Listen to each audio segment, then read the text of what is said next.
ఒకరోజు హోమ్ డిపోకి వెళ్ళినప్పుడు parking lot లో ఒక రోడ్డు పైన చిన్న చామంతి కొమ్మ పడి ఉంది. స్టోర్ లోపలికి వెళ్లి వస్తున్నప్పుడు కూడా అది ఇంకా అక్కడే ఉంది. ఎవరో ఎదురు చూస్తున్నట్టుగా, అది కూడా నన్నే చూస్తున్నట్టుగా అనిపించింది. దగ్గరికి వెళ్లి చూశాను. ఎండిపోయిన ఆకులు ఉన్నాయి. ఇంకా నేను ఇంటికి తీసుకొస్తాను ఇది అని నా హస్బెండ్ అడిగినప్పుడు ఆయన నవ్వుతూ, ఇది వేస్ట్, ఇంటికి తీసుకురావడము ఎందుకు అనవసరంగా తీసుకొస్తున్నాము అన్నాడు. కానీ నా మనసు మాత్రం దాన్ని వదిలేయలేకపోయింది. ఎందుకో తెలియదు, దాన్ని మళ్ళీ బ్రతుకుతుంది అన్న ఒక ఆశ అయితే నాలో ఉండింది. ఇంటికి తీసుకొచ్చాను, వాటర్ లో పెట్టాను. 15 days తర్వాత చూస్తే చిన్న చిన్న రూట్స్ బయటకు వచ్చాయి. ఆ క్షణంలో నా ఆనందానికి అవధులు లేవు. పాడైపోయింది అనుకున్న దాంట్లో నుంచి మళ్ళీ ఒక జీవం మొలిచింది.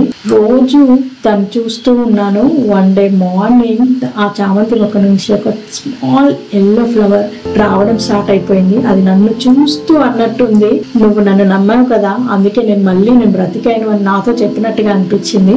ఇప్పుడైతే చాలా రూట్స్ వచ్చినాయి. ఇంకా గ్లాస్ లోనే ఉంచడం, వాటర్ లో ఉంచడం కరెక్ట్ కాదు, మట్టిలో పెట్టేసే టైం వచ్చింది అనుకున్నాను. కానీ అక్టోబర్ వచ్చేసింది, చలి స్టార్ట్ అయిపోయింది. ఈ చలిలో మొక్క బతుకుతుందా అనే భయం వేసింది. కానీ నా పిల్లలు, అమ్మ మనం కలిసి నాటేద్దాం, మళ్ళీ చాలా ఫ్లవర్స్ వస్తాయి మనకి అని అన్నారు. ఇదేనండి మా చామంతి కథ. సో సాయిల్లో అయితే పెట్టేశాము. ఒకప్పుడు రోడ్డుపై పడి ఉన్న కొమ్మ ఇప్పుడు మా ఇంటి గుమ్మాలకి అందంగా నిలిచింది. జీవితంలో ఎవరిని ఏది తక్కువ అంచనా వేయకండి. కొంచెం ప్రేమ, కొంచెం సహనం, కొంచెం జాగ్రత్త ఉంటే చనిపోయినట్టున్న ఆశ కూడా తిరిగి పూస్తుంది.